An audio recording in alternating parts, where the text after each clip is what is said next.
Good morning, ladies and gentlemen of the hour. Welcome back to Sting TV. And to those who are new, please consider clicking that subscribe button and turn on the notification to get more juicy and exciting content on stuff that'll stay in your brain. As usual, I'm your host, Haikal Afiq. Now, on our last video, we tackled some issues regarding poverty. Now, if you want to check on that, I'll leave a link down below. Alright, now with me today are a few special and interesting people to share their thoughts on today's topic, which is Sustainable Development Goals 5 Gender Equality, or SDG 5 for short. Alright, let's get right on it then. First of all, let's get to know our guests for today. Firstly, we have Miss Nurin Nabila, the Councillor of SMK Mawar, followed by the lovely Miss Natasya Zulkafli, who is a women's activist. She's quite popular among the ladies due to her credit for voicing out women's needs in Malaysia. Next, we have Mr. Harrith Hasmadi, representing the people at the UN, working as a Gender Affairs Officer. Quite the title. Moving on, we have Miss Aisyah Zakaria, the Principal of SMK Maisarah, who has been in the education field for an outstanding amount of 40 years or so. And our last and final guest, Miss Henna Maisarah, the Student Representative Council from Tunku Kurshia College, KTC. Now that we are all formally introduced, let's have a look at the contents of today's topic. As usual, I will begin with an introduction of the general idea of the topic, which is gender equality, followed by Miss Aisyah, who will explain about the targeted groups of people who benefit from SDG 5. Next, Mr. Harrith will give an outlook on the activities that could be done to help achieve those goals. Moving on, Miss Natasya will then explain the key implications of gender equality. And lastly, we have Miss Nurin and Miss Henna, who will give her explanation on how to promote SDG 5 into the school curriculum education.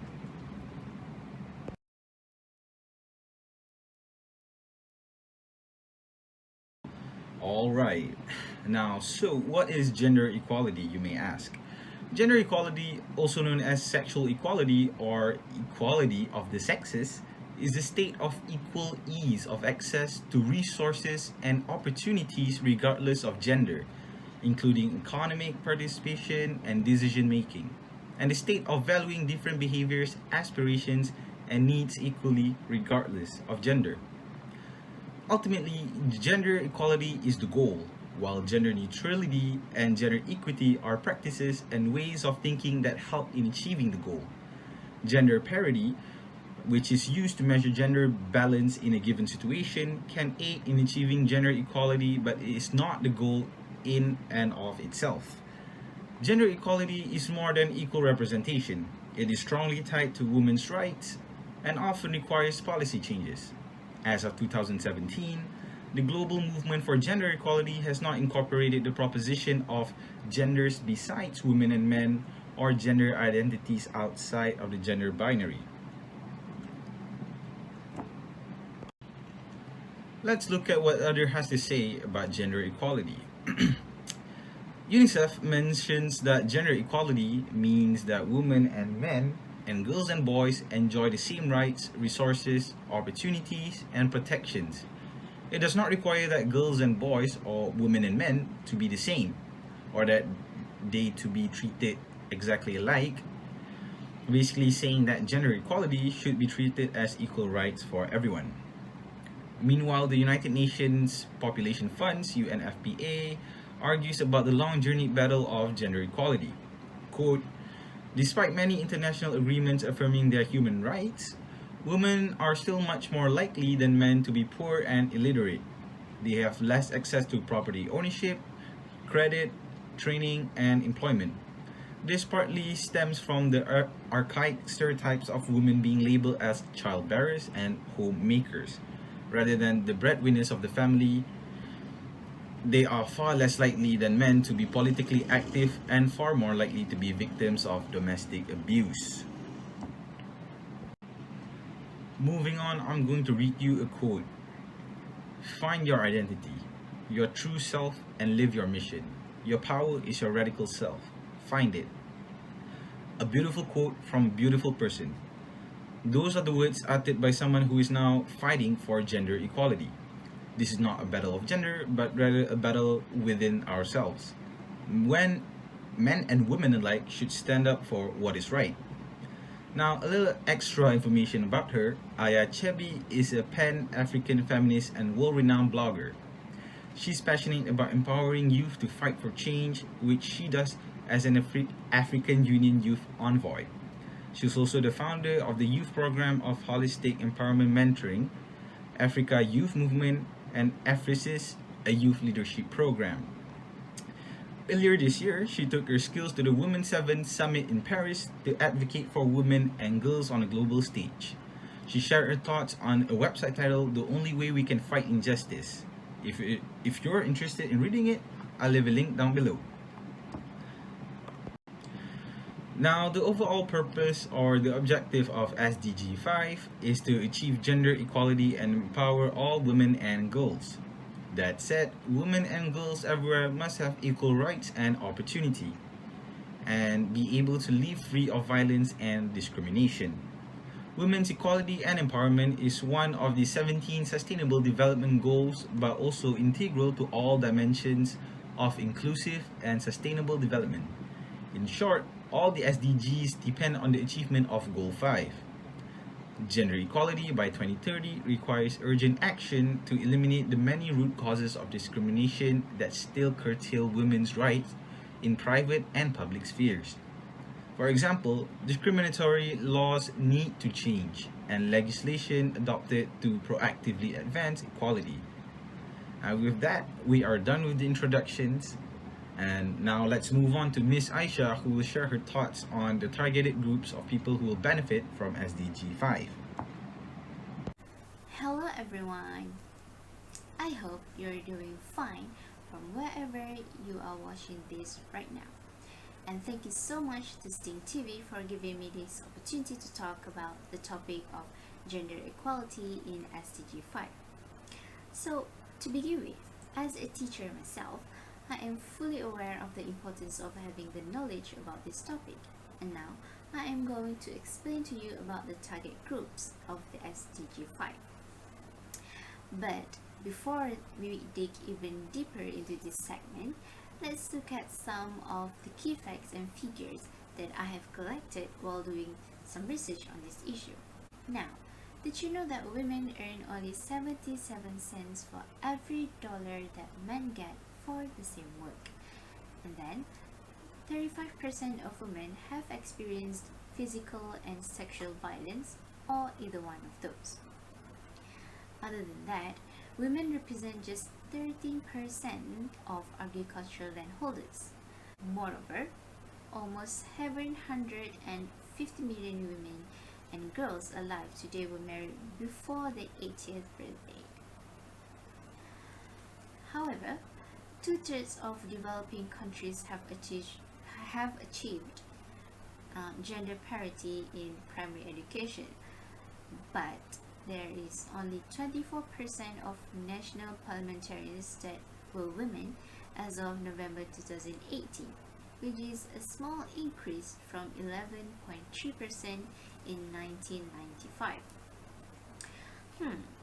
Wow, there's a lot of numbers, right?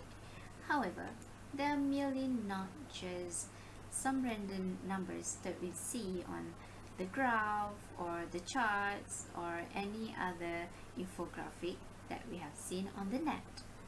But this is actually the data taken from the website of the United Nations Development Programme, or UNDP, that focuses on integrating the resources and expertise to make real impacts towards the development of the SDGs. Hence, this data represents the amount of the exploitation, mistreatment, discrimination, and the inequality towards women and children around the whole world. Which is why it is vital for us to know which organizations that get involved, what these organizations are doing, and what we as a human being can do to help achieve this target and ensure gender equality. Therefore, I think now we are all aware that SDG 5 aims to grant women and girls equal rights. So, if we are to achieve the goals of SDG 5, who are the target groups or the people that gets the benefits from this? Well, the answer is of course women and children. Women and girls everywhere must have equal rights and opportunity, and to be able to live free of violence and discriminations. Thus, eliminating gender-based violence is a priority, as it is one of the most pervasive human rights violations in the whole world today. Women suffer from lack of access to decent work and face occupational segregation and gender wage gaps. In many situations, they are even denied access to basic education and healthcare, and also they are victims of violence and discrimination. They are also underrepresented in political and economic decision-making processes. That's why promoting gender equality and empowerment of women is essential to the achievement of the internationally agreed development goals, including the Millennium Development Goals. Other than that, the vital role of women and the need for their full and equal participation and leadership in all areas of sustainable development was also reaffirmed in the Future We Want Declaration on Sustainable Development and a Green Economy, which is adopted from the UN Conference on Sustainable Development, as well as in the Open Working Group Proposal for Sustainable Development Goals. Next, let's look at some of the data or fact sheet that was taken from the United Nations website that could shine some light on the issue of gender equality for women and children. Firstly, there are 49 countries that still lack laws protecting women from domestic violence, and 39 others bar equal inheritance rights for daughters and sons. And next, based on the data from 87 countries, 1 in 5 women and girls under the age of 50 will have experienced physical and sexual violence, or either one, by an intimate partner within the last 12 months. Other than that, harmful practices such as child marriage steal the childhood of 15 million girls under the age of 18 every year. Next, women do 2.6 times more unpaid care and domestic work than men. This leads to lower earnings and less time to engage in non-work activities. Other than that, only 52% of women married or in a union freely make their own decisions about sexual relations, contraceptive use, and health care. Furthermore, even through the use of special quotas, women still hold a mere 23.7% of parliamentary seats, which is far short of parity. And in the private sector, women globally occupy less than a third of senior and middle management positions. Plus, in 18 countries, husbands holds the right to legally prevent their wives from working, while globally, women are just 13% of agricultural landholders. And lastly, women in Northern Africa hold less than 1 in 5 paid jobs in the non-agricultural sector. Now, from the key facts and figures, we can clearly see why gender inequality is a huge problem, as everyone, including all women and children in this world, deserves their equal rights. Now, let's move on to the other target groups of SDG 5, which is women and children with disabilities. So women and children with disabilities is said to face significantly more difficulties, whether in public or private spheres, in attaining access to adequate housing, health, education, vocational training, and employment, and they are more likely to be institutionalized. They also experience double discrimination, which places them at higher risk of gender-based violence, sexual abuse, neglect, maltreatment, and also exploitation. So the global literacy rate is as low as 1% for women with disabilities. Other than that, children with disabilities face daily discrimination in the form of negative attitudes, lack of adequate policies, and also legislation. They are also effectively barred from realizing their rights to healthcare, education, and even survival. And their disabilities also place them at a higher risk of physical abuse, and they are also often excluded from receiving proper nutrition or humanitarian assistance in emergencies. Now, we're going to look at some of the key points on how women and children with disabilities are affected within the issue of gender inequality. First of all, in terms of education, less than 5% of children and young persons with disabilities have access to education and training, and girls and young women face significant barriers to participating in social life and development. Other than that, the global literacy rate for adults with disabilities is as low as 3% and 1% for women with disabilities, which is according to a 1998 UNDP study. And then in terms of employment and paid work, in general, they face difficulties in entering the open labor market, but men with disabilities are almost twice as likely to have jobs than women with disabilities. And then in work, they often experience, firstly, unequal hiring and promotion standards, and then unequal access to training and retraining. Third one, unequal access to credit and other productive resources. Fourth, unequal pay for equal work and occupational segregation. And lastly, rarely participate in economic decision making. Now, in terms of health, did you know that every minute more than 30 women are seriously injured or disabled during labor? However, 15 to 50 million of them generally go unnoticed. Other than that, women with disabilities often have difficulty with physical access to health services.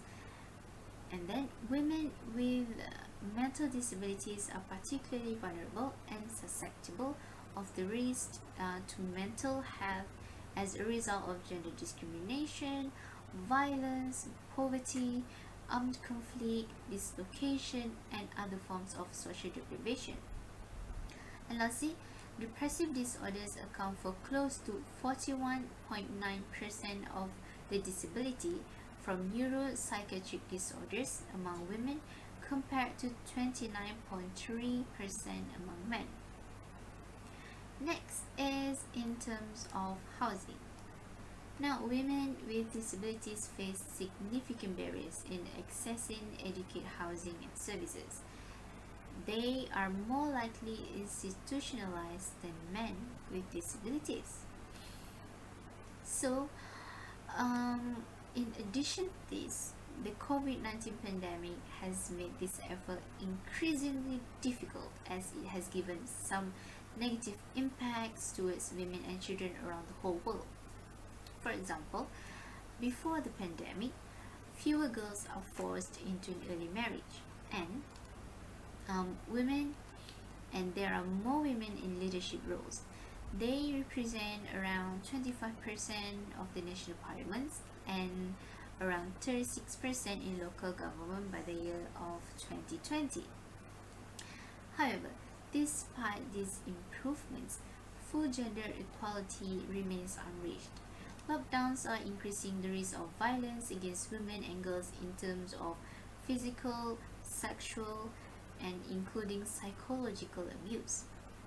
in the case of domestic violence have increased by 30% in some countries.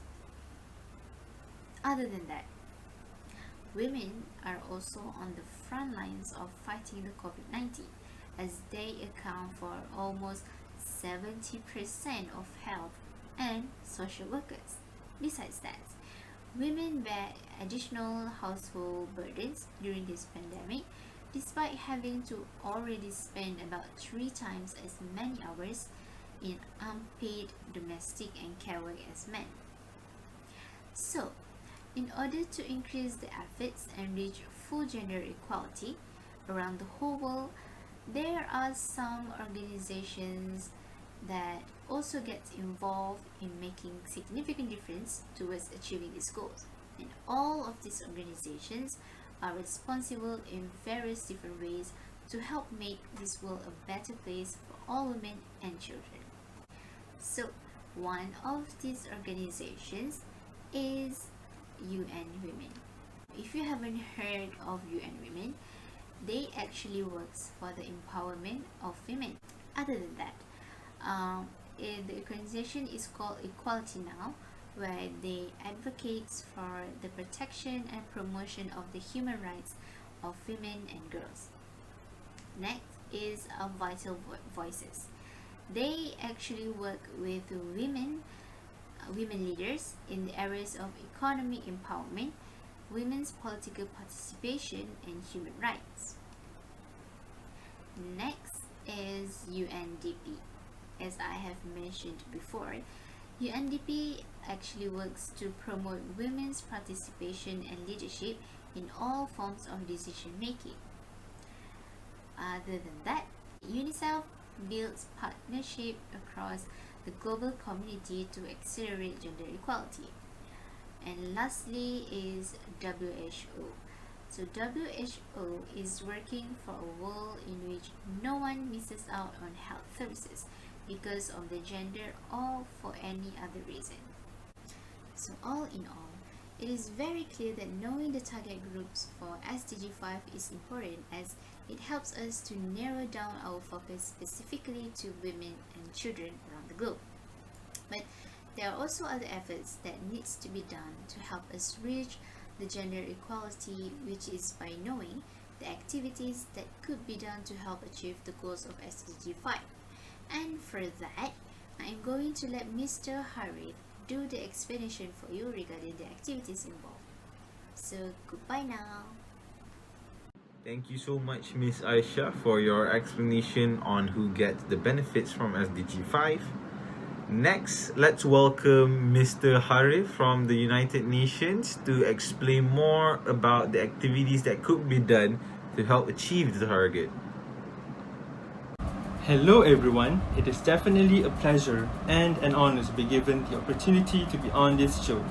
So thanks for the invite, Haikal. Alright, so I'm Harrith Hasmadi and I'm a Gender Affairs Officer at the United Nations.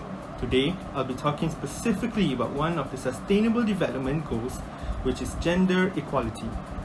First off, I will be covering about the efforts done by the government in combating gender inequality.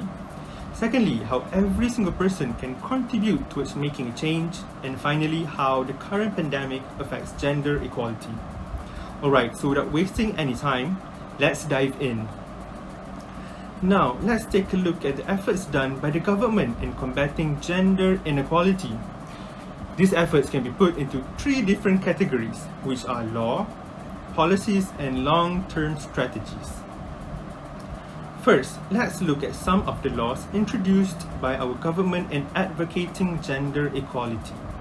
First, the amendments to the Article 8 of the Federal Constitution in 2001 that expressly prohibit discrimination on the ground of gender. Second, the enactment of the Employment Act 1955.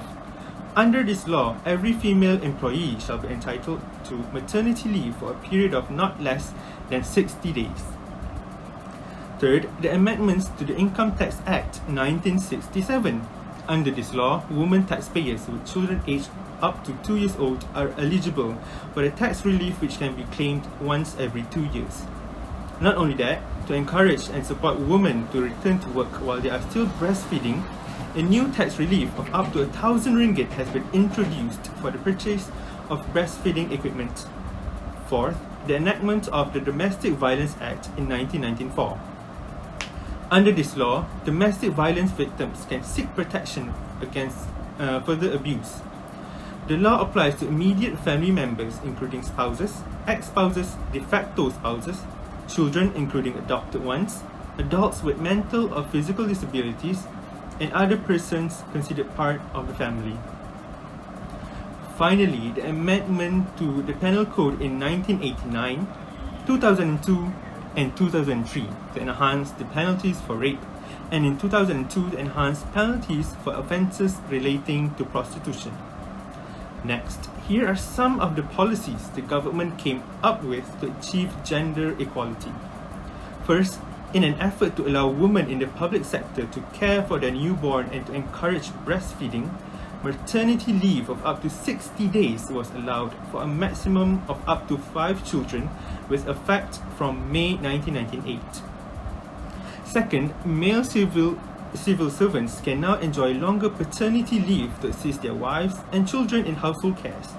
In line with the Family First Bring Your Heart Home campaign, the government has increased paternity leave from 3 to 7 days in 2003. Lastly, the introduction of the Family Health Program in 1996, women's health was given emphasis from 2 perspectives, namely the health of the family comprising maternal and health child, immunization, family planning and early detection of cancers and nutrition, as well as diseases affecting women with emphasis on the prevention of HIV or AIDS. Not only that, the government has also made some long-term strategies as to guide the citizen on how to achieve gender equality. First on the list is to increase public awareness of gender issues. Next, audit existing and related legalization and regulations to suitable to the needs of the targeted groups, especially women. Not only that, but education and training opportunities should be provided to women as to meet the demands of a knowledge-based economy. Lastly, self-help and development programs should be provided to increase women's opportunities and socio-economic standing. Now, some of you may wonder what you as an individual could help this cause. Well, worry not, as here are some few suggestions on how a person can advocate gender equality. First, make education gender sensitive. There has been much progress in increasing access to education, but progress has been slow in improving the gender sensitivity of the education system, including ensuring textbooks promote positive stereotypes. Next, empower mothers. When mothers are educated and empowered to make choices in their lives, they enable their daughters to go to school. Besides that, give proper value to women's work. The unpaid work women and girls do provide the foundation for the global economy. This fact needs to be highlighted more in the media, with the private sector and in communities. Moreover, get women into power. A proven way to overcome many systemic barriers to a woman's success has been increased participation by women in local, regional and national legalization as empowered change agents. And lastly, encourage women into non-traditional vocations. Supporting women in non-traditional jobs is crucial in not only making long-lasting changes in their lives, but also help break social taboos. Now, we are in the middle of a global pandemic, so let's take a look at how COVID-19 affects gender equality. First, violence against women. Since the pandemic, violence against women has risen. Some of the contributing factors are security, health and financial securities, cramped living conditions, isolation with the abuser, movement restrictions, and deserted public spaces. Second, domestic violence. To support women and girls facing domestic violence, safe access to support services and emergency measures, including legal assistance and judicial remedies, is urgently needed, but it has been curtailed amid lockdowns in some countries. Third, healthcare workers. The pandemic is a reminder of the essential contribution that women make at all levels. as health professionals, community volunteers, transport and logistic managers, scientists, doctors, vaccine developers, and more. Women are at the front line of the COVID-19 response. Globally, women make up to 70% of the healthcare workforce. Fourth, women's health. Women and girls who already face health and safety implications in managing their sexual and reproductive health and menstrual hygiene without access to clean water and private toilets before the crisis are particularly in danger right now. Fifth, economic shock. When crises strike, women and girls are harder hit by economic impacts. Around the world, women generally earn less and save less, are the majority of single-parent households, and disproportionately hold more insecure jobs in the informal economy of service sector with less access to social protections. This leaves them less able to absorb the economic shocks than men. For many families, school closures and social distancing measures have increased the unpaid care and domestic load of women at home. Sixth, unpaid work. The world's economies and maintenance of our daily lives are built on the invisible and unpaid labor of women and girls. Before the crisis started, women did nearly 3 times as much unpaid care and domestic work as men. Social distancing measures, school closures, and overburdened health system have put an increased demand on women and girls to cater to the basic survival needs of their family and care for the sick and the elderly. Seventh, young women and girls. School closures and overstretched healthcare system will also have acute effects on young women and girls. By the end of March 2020, UNESCO estimated that over 89% of the world's student population were out of school or university because of COVID-19. School closures forcing many learners online with large parts of the population in low-tech or low-internet environments at a severe disadvantage. 8. Conflict. Conflict and humanitarian crises hold women and girls back from progress, including the right for food, education, safety, and health amid social and economic collapse. Years of war in places such as Yemen and Syria have also decimated hospitals and crippled healthcare systems, leaving people, especially women and children, reliant on humanitarian aid in conflict-affected countries. And lastly, migrants. COVID-19 causes 25 million jobs to be lost globally, with women migrant workers particularly vulnerable. Alright, I think that will be sufficient for now. I hope you've gained some new vital information from my explanation so far. Till then guys, and thanks again Haikal. Thank you, Mr. Harrith from the UN again. I would like to say that someone from the UN is really big. Thank you for participating in our video. Alright then, next we have Miss Natasya of the Women Activists, who will explain more about the implications of gender equality.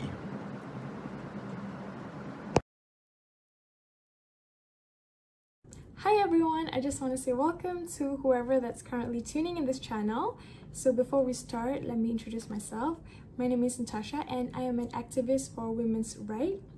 And the reason I'm here today is because we're discussing about the 5th Sustainable Development Goal, which is gender equality, and luckily this topic is right up my alley. So thank you Haikal for reaching out to me and entrusting me to talk about this matter. I've been dedicating my whole life to fight for us women to have equal rights with men, from our right to vote, our reproductive rights, and the right to work for equal pay. But today I will be focusing on the implications of SDG 5. So without further ado, let's delve into it and let's look at the target of the SDG 5 first. So number 1 is to end all forms of discrimination against all women and girls everywhere in this world. And second is to eliminate all forms of violence against all women and girls in public and private spheres, including trafficking and sexual and other types of exploitation. And the third is to eliminate all harmful practices such as child, early, and forced marriages, and also female genital mutilations. And number 4 is to recognize and value unpaid care and domestic work, and at the same time promote shared responsibility within the household and the family as nationally appropriate. And number 5 is to ensure women's full and effective participation and equal opportunities for leadership at all levels of decision making in political, economic, and public life. And number 6 is to ensure universal access to reproductive health and reproductive rights. Next is to undertake reforms to give women equal rights to economic resources as well as access to ownership and control over land and other forms of property, financial services, inheritance, and natural resources in accordance with national laws. Next is to enhance the use of enabling technologies, in particular ICT, to promote women's empowerment.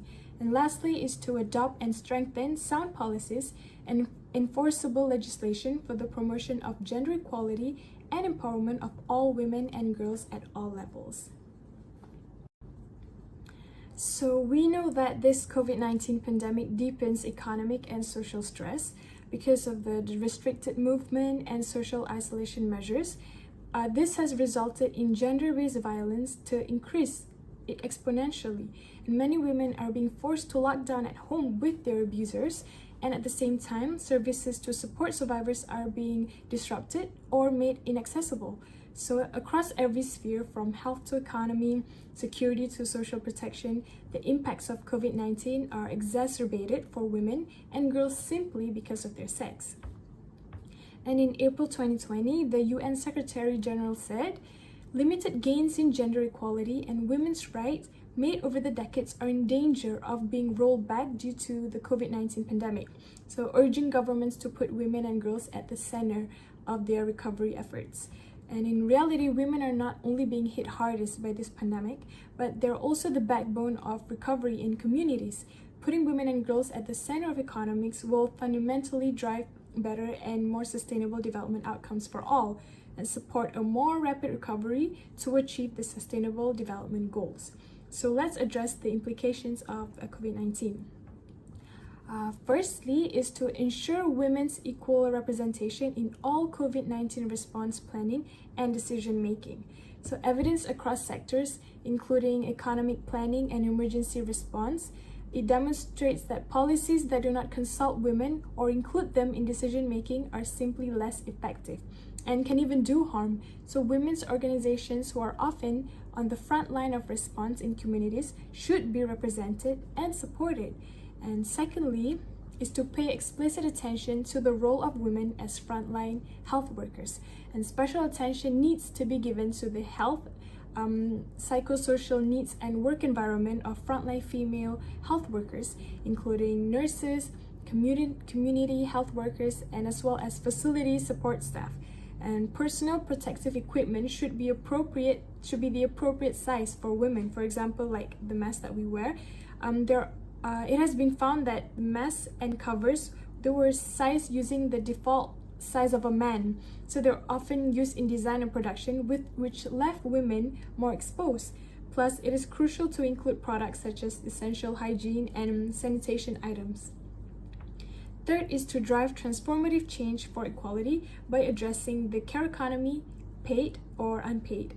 And in the formal economy, care jobs, teachers to nurses are underpaid in relation to other sectors.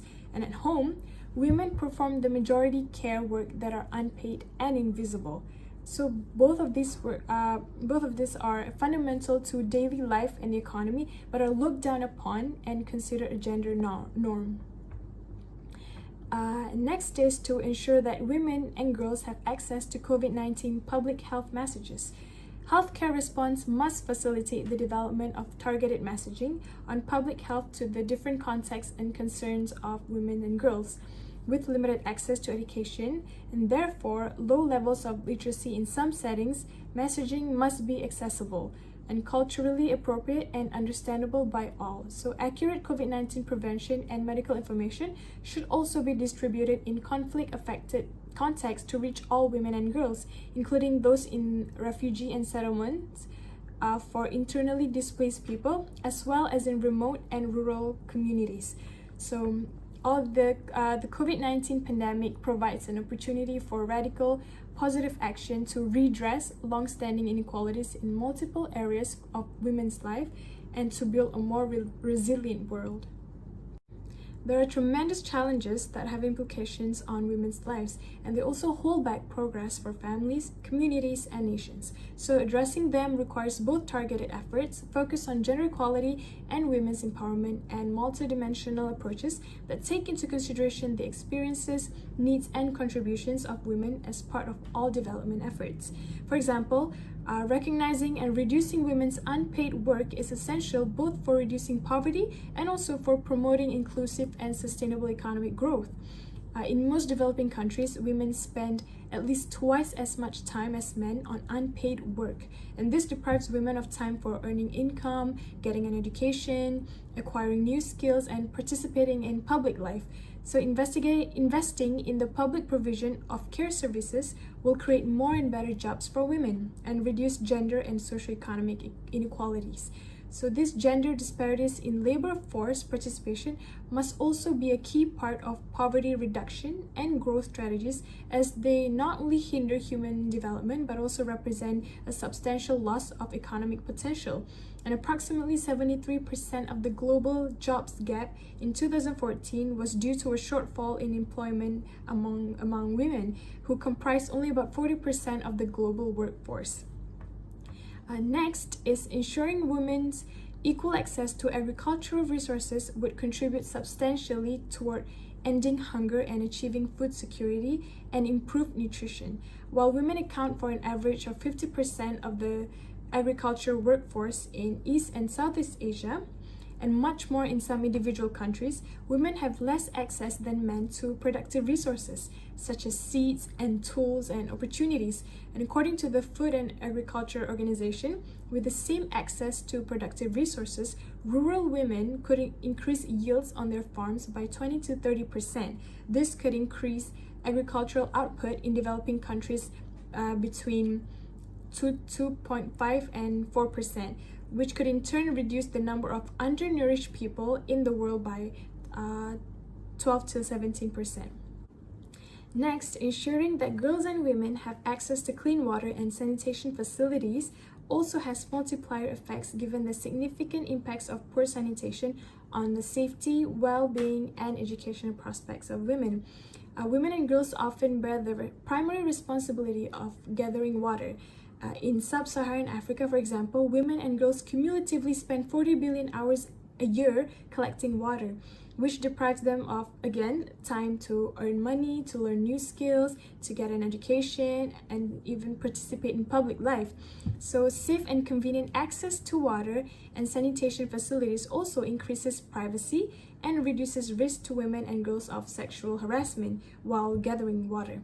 And recent data shows that in 2011, only 45% of schools in least developed and low-income countries had adequate sanitation facilities.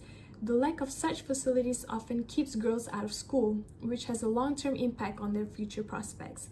And lastly is achieving sustainable development requires recognizing women's contributions and ensuring their equal and meaningful participation in the decisions that affect their lives and communities. When inequalities are addressed and policies reshaped, women and girls can become catalytic agents of change and equal partners with men in the quest to promote growth that is inclusive, equitable, and sustainable. So that is all from me, and I'll pass this back to Haikal. Thank you, Miss Natasha, for the wonderful explanation about the implications of gender equality. Now, lastly, we have Miss Nurin and Miss Hannah to explain or to promote SDG 5 into school curriculum and activities.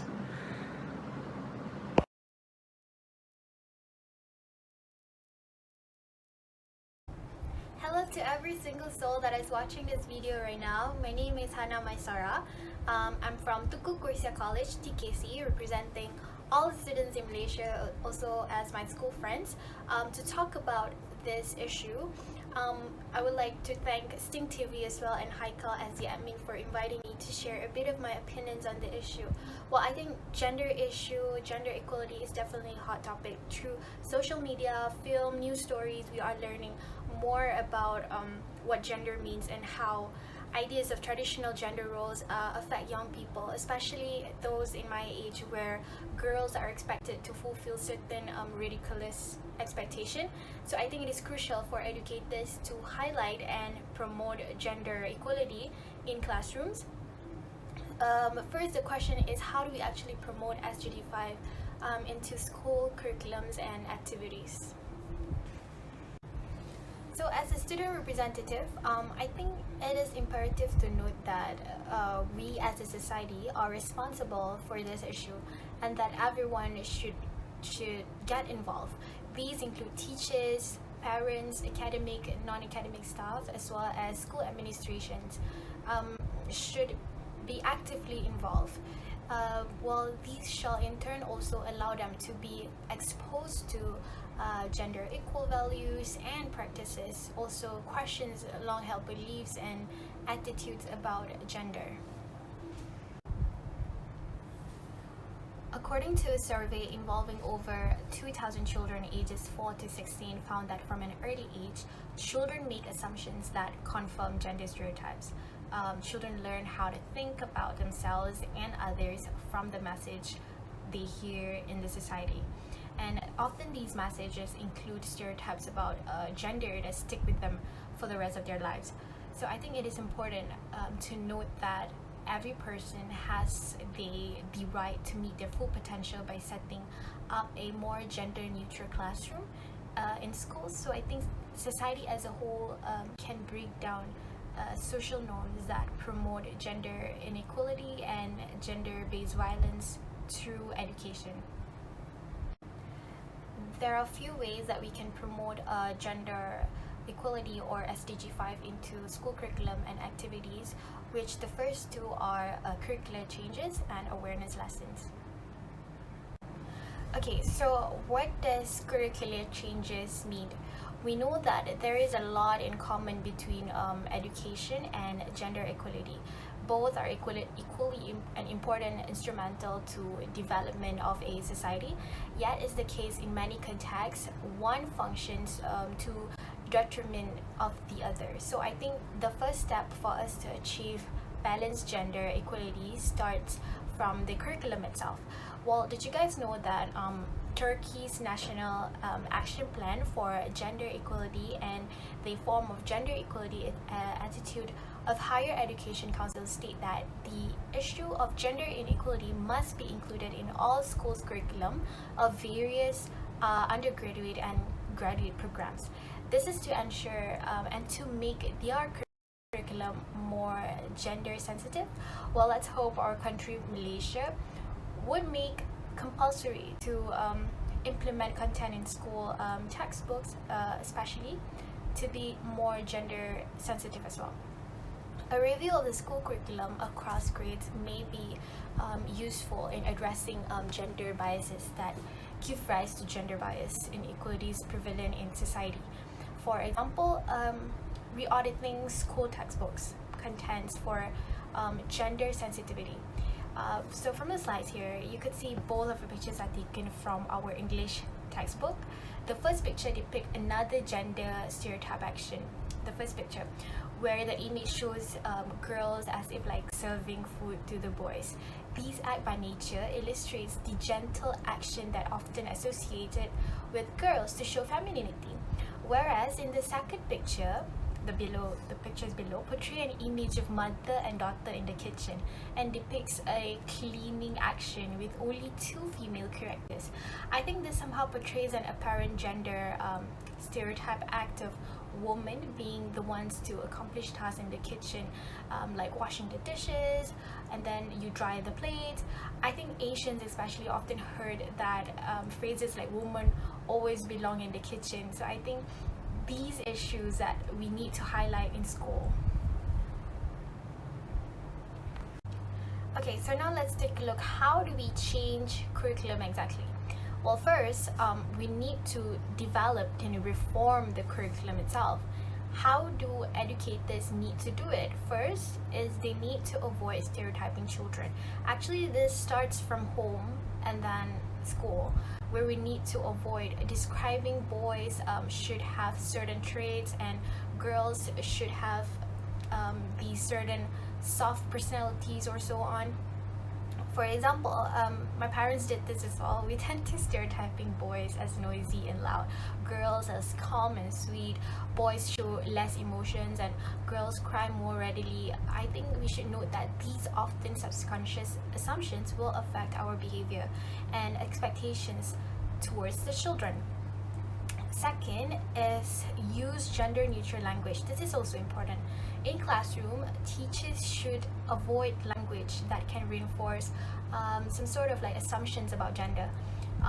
For example, when referring to the class as a whole, teachers should avoid gendered terms like guys, which somehow can make female students feel excluded and left out in a way. Similarly, teachers should not refer to stereotypical characteristics like boys don't cry or girls don't get into fight, so sort of like that. This language lays a foundation that may limit students' understanding of gender roles.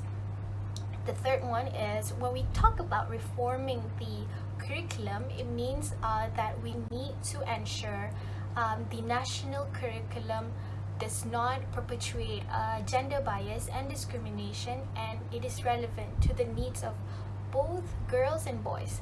Things that need to be considered when we talk about this are the content of the curriculum itself and the key messages conveyed. For instance, do history and science lesson or textbook feature only male historical figures or scientists? Are specific roles portrayed in stories and illustrations limited to only boys or girls? I think school curriculum content should be made accessible to both boys and girls with the same content at the same level, but using differentiated engagement method, which they both feel comfortable to learn. So next, to promote SDG 5 is through awareness lesson. I think this is one of a crucial key point that school curriculum can take consideration of. Gender awareness aims at increasing general sensitivity, understanding, and knowledge about gender equality and inequality. In awareness classes or lessons, students can freely share their ideas and develop the skills needed for change in behavior. These include workshops in school on understanding what is meant by consent, what are sexual and reproductive health rights. These types of workshops can be designed in age-appropriate ways so as to effectively influence students to view all genders equally and positively, including real-life examples that relate to students' realities while teaching concepts, holding discussions on their gender-based experience, listening to how they perceive their gender shall help them open up their minds to conversations around gender. These also allow them to know and respect the life realities of students of other genders as well. I think it would be great if Malaysia can implement consent classes just like in Kenya, where students are taught about consent specifically. It is organized by an organization called No Means No Worldwide since 2009, where girls are taught to say no whenever they need to, and that the right to be saying no, and are also given training on self-defense, whereas boys on the other hand are given lessons on positive masculinity. For example, these are some strategies where schools can try to implement in teaching gender awareness in the classroom. So the first one is positive awareness. Have students to write a list of things they would like to be or things they like about themselves. It doesn't matter if girls decided to write or to be a professional soccer player, or boys wanting to be a nurse, girls to write things like I am tough, boys to describe themselves as I am beautiful. It doesn't matter. This is to promote building a more inclusive an accepting society, and that children should be aware that growing up should be about discovery and diversity. The second one is discuss the thoughts of actions, feeling circle, which means explain to student that this circle depicts how our thoughts can lead to actions and actions to feelings, which then again lead once again to thoughts. These will create an awareness for students to think before they speak and to make judgments rationally rather than emotionally. These can also avoid boys to interpret things like being quiet as if it's being cool, or girl interpret having thigh gap as the way of being pretty, which leads them to go on a dietary extremes. And lastly is to ensure to include diverse images in our resources when teaching, especially to teachers. I think these are some of the crucial strategies that teachers can take into consideration to promote gender equality as DG5 in school curriculum, because I believe the earlier we can empower children with the belief that all gender identities, including their own, deserve respect, the better prepared all students will be for success.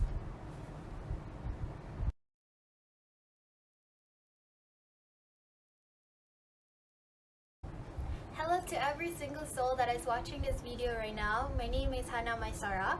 I'm from Tukuk Kursia College, TKC, representing all the students in Malaysia, also as my school friends, to talk about this issue. I would like to thank Sting TV as well and Haikal as the admin for inviting me to share a bit of my opinions on the issue. Well, I think gender equality is definitely a hot topic. Through social media, film, news stories, we are learning more about what gender means and how ideas of traditional gender roles affect young people, especially those in my age where girls are expected to fulfill certain ridiculous expectation. So I think it is crucial for educators to highlight and promote gender equality in classrooms. First, the question is, how do we actually promote SGD5 into school curriculums and activities? So as a student representative, I think it is imperative to note that we as a society are responsible for this issue, and that everyone should get involved. These include teachers, parents, academic and non-academic staff, as well as school administrations should be actively involved. Well, these shall in turn also allow them to be exposed to gender equal values and practices, also questions long-held beliefs and attitudes about gender. According to a survey involving over 2,000 children ages 4 to 16, found that from an early age, children make assumptions that confirm gender stereotypes. Children learn how to think about themselves and others from the message they hear in the society. And often these messages include stereotypes about gender that stick with them for the rest of their lives. So I think it is important to note that every person has the right to meet their full potential by setting up a more gender neutral classroom in schools. So I think society as a whole can break down social norms that promote gender inequality and gender-based violence through education. There are a few ways that we can promote gender equality or SDG5 into school curriculum and activities, which the first two are curricular changes and awareness lessons. Okay, so what does curricular changes mean? We know that there is a lot in common between education and gender equality. Both are equally an important instrumental to development of a society, yet is the case in many contexts. One functions to detriment of the other. So I think the first step for us to achieve balanced gender equality starts from the curriculum itself. Well, did you guys know that Turkey's national action plan for gender equality and the form of gender equality attitude of Higher Education Council state that the issue of gender inequality must be included in all schools curriculum of various undergraduate and graduate programs. This is to ensure and to make their curriculum more gender sensitive. Well, let's hope our country, Malaysia, would make compulsory to implement content in school textbooks, especially, to be more gender sensitive as well. A review of the school curriculum across grades may be useful in addressing gender biases that give rise to gender bias inequalities prevalent in society. For example, re-auditing school textbooks contents for gender sensitivity. So from the slides here, you could see both of the pictures are taken from our English textbook. The first picture depicts another gender stereotype action.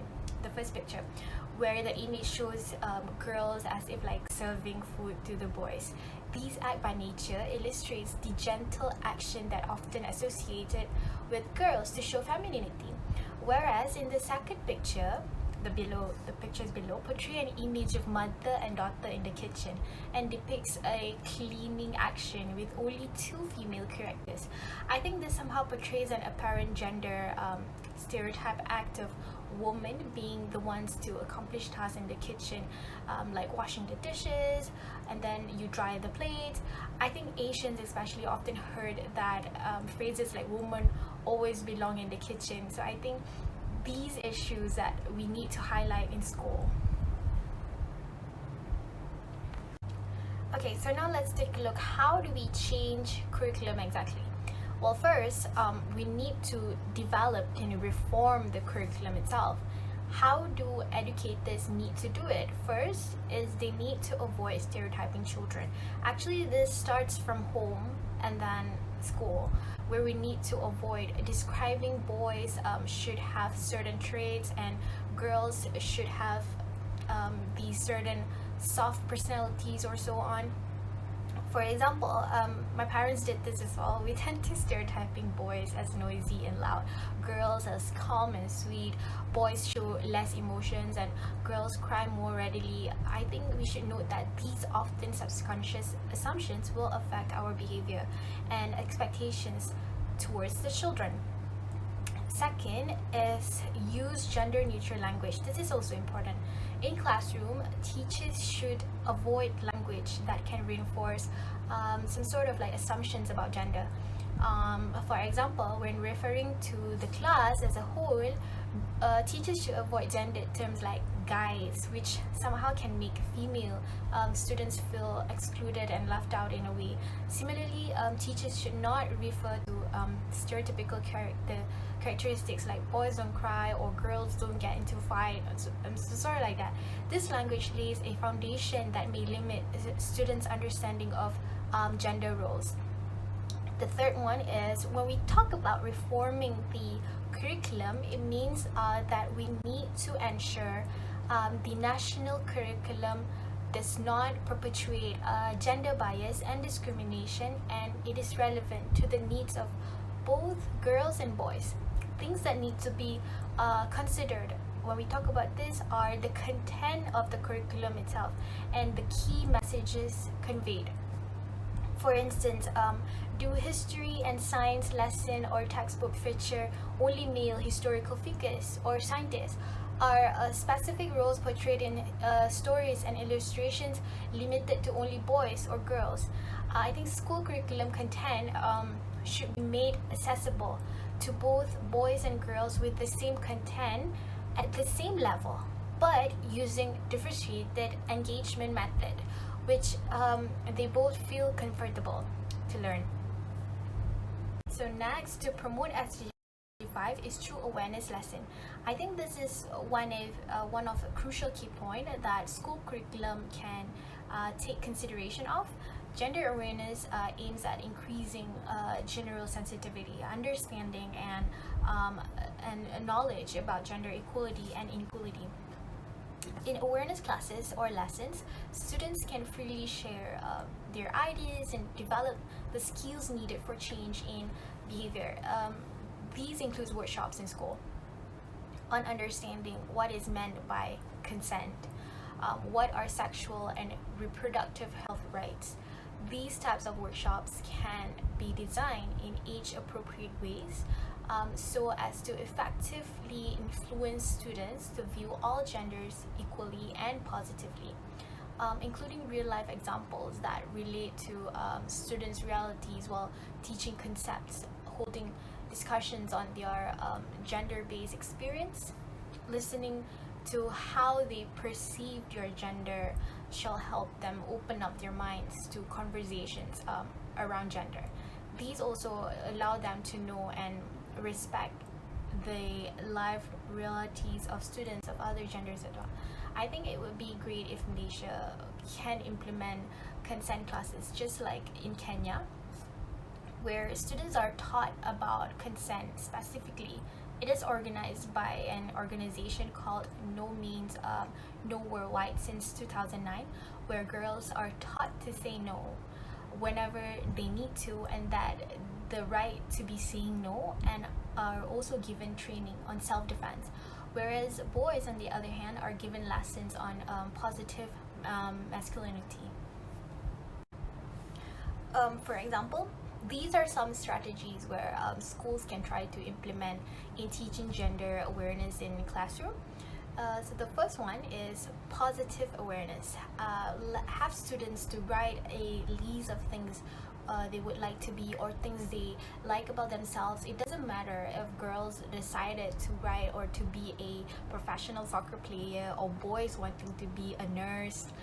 Girls to write things like I am tough, boys to describe themselves as I am beautiful. It doesn't matter. This is to promote building a more inclusive and accepting society, and that children should be aware that growing up should be about discovery and diversity. The second one is discuss the thoughts of actions, feeling circle, which means explain to student that this circle depicts how our thoughts can lead to actions, and actions to feelings, which then again lead once again to thoughts. These will create an awareness for students to think before they speak, and to make judgments rationally rather than emotionally. These can also avoid boys to interpret things like being quiet as if it's being cool, or girl interpret having thigh gap as the way of being pretty, which leads them to go on a dietary extremes. And lastly is to ensure to include diverse images in our resources when teaching, especially to teachers. I think these are some of the crucial strategies that teachers can take into consideration to promote gender equality as DG5 in school curriculum, because I believe the earlier we can empower children with the belief that all gender identities, including their own, deserve respect, the better prepared all students will be for success. Thank you, Mr. Haikal, for inviting me to your YouTube channel, Sting TV. I am Madam Nurin. I'm a counselor from SMK Mawar. So now I would like to continue the sharing on how to promote SDG5 into school curriculum, and activity that Ms. Hannah had pointed out just now. The third point is pedagogical amendment. What happens inside the classroom is a critical determinant of how students learn. From the standpoint of gender, classroom interaction between the teacher and student and among students of different genders are important. For instance, if male students tend to participate more actively than girls during class discussion, it may be a consequence of internalized gender norms. Or if in a mixed gender class, transgender students form a group of their own and do not interact with other students. These undercurrents of classroom dynamics may defeat the larger goal of inclusive education policies, and this must be addressed. Micro strategies that can be adopted by teachers include encouraging students of all genders to speak in class, voice opinions, and lead class activities. Careful selection of examples that are used in the teaching process with a gender balance and demonstrative of transcending gender roles shall help embed equality lesson in all subjects. A curriculum developed for the Sistema de Aprendizaje tutorial, a secondary school program in Honduras designed to encourage teachers on how to use non-discriminatory methods. It is a good example of how to practice equality in the teaching learning process. One of the activities or strategies that the teachers can do in order to improve gender equality in school is to have them to sit and group students intentionally. It is common for boys and girls to segregate when choosing friends and seating arrangements. Teachers sometimes encourage this by asking girls and boys to form separate lines in the hallway or even organizing separate sports activities for each group. By creating a dynamic seating chart, you can break up boys or girls only cliques and encourage both groups to engage with each other. You can create an environment of equality and respect in the classroom by making boys and girls share responsibilities and work together to complete tasks or solve problems. And then you, as teacher or educators, can implement the use of project-based learning. You can also be intentional about integrating a mix of boys and girls within small group projects. The work can be purely academic, with the lessons on gender equity indirect and implicit. By working together, girls and boys can have better understand the nuance of individual behavior rather than stereotyping girls and boys. And then the fourth point is about the institutional facilitators. Therefore, another important intervention area for bringing gender equality through education is by establishing and ensuring institutional support. It is imperative to create institutional mechanisms that reduce incidents of gender-based discrimination. Sexual harassment at educational institution is a serious issue. An absence of an institutional setup to address harassment cases only widens gender inequality and creates an atmosphere of distrust and fear. Hence, setting up anti-sexual harassment cells in all educational institutions is critical. Forging tie-up between schools and local law enforcement agencies may be beneficial in certain contexts in taking legal resources in case students face sexual harassment. And then, there had been no discussion on periods in school. Their teachers convened an instruction in class on menstruation. Somehow, this situation happened in India, where there were many questions asked, especially by the boys, experiences shared, and the girls showed sanitary napkins to their male classmates. The discussion led by girls culminated into a collective decision of placing a period box in the classroom. When the girls took turns in taking responsibility onto the box, parents of boys protested against the exclusion of boys from sharing the responsibility. The practice was also adopted by other classes of the school. Although the initiative exists in one of perhaps few schools in the country, it is a practice worth replicating.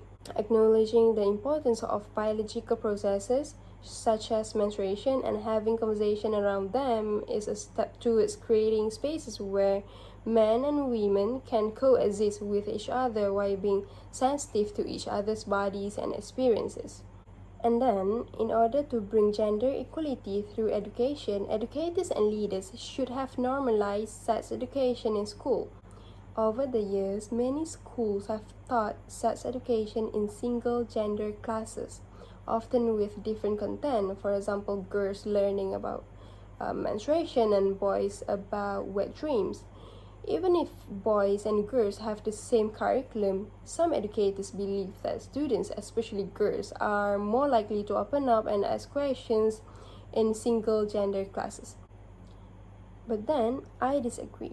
Just before a sex education course, some apprehensive students may request single-gender classes, but once they see that teachers are comfortable with subject matter and won't tolerate teasing and harassment, they usually change their minds.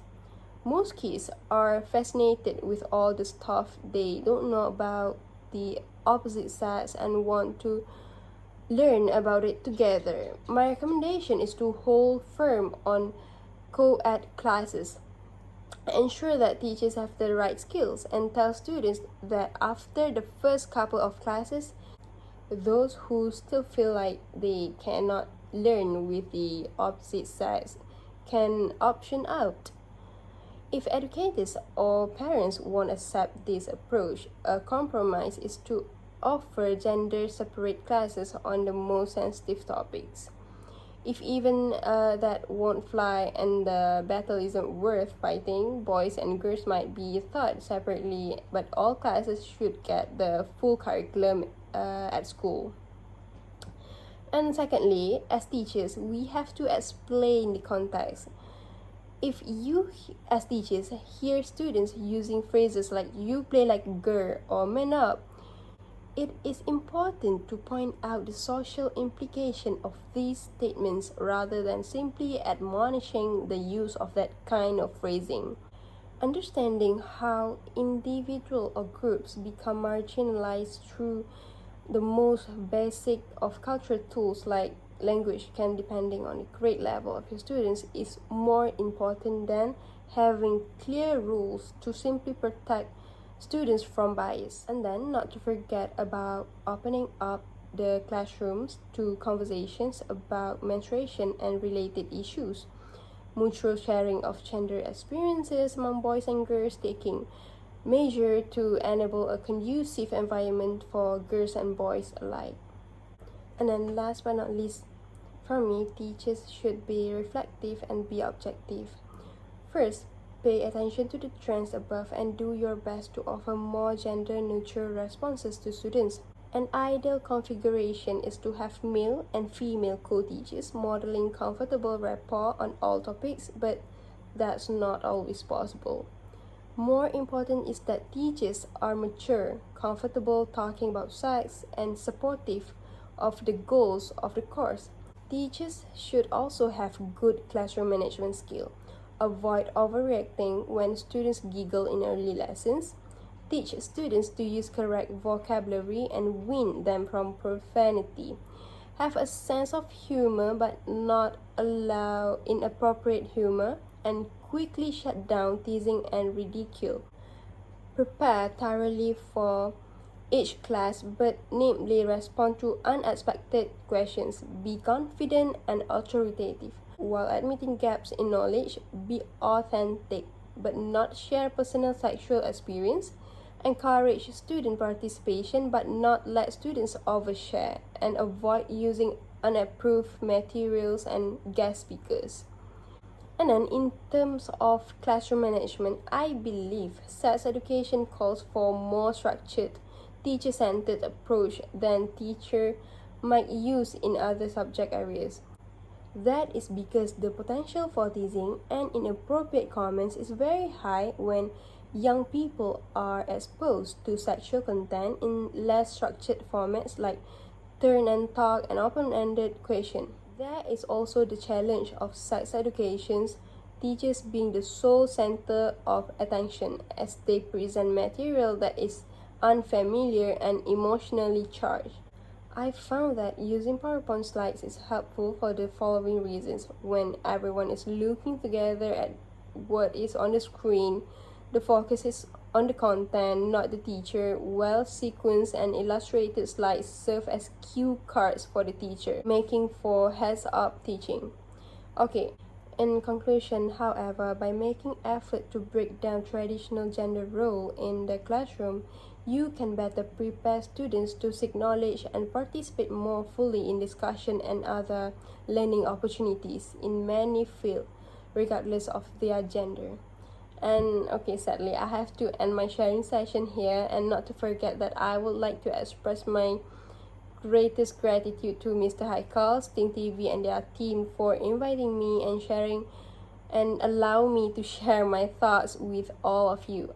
I humbly hope that all of you that have listened to sharing session gain valuable knowledge and It will be great to have another chance to share the facts and my opinions again if you choose, along with other highly educated speakers that I have here with me today. Thank you for lending us your ears.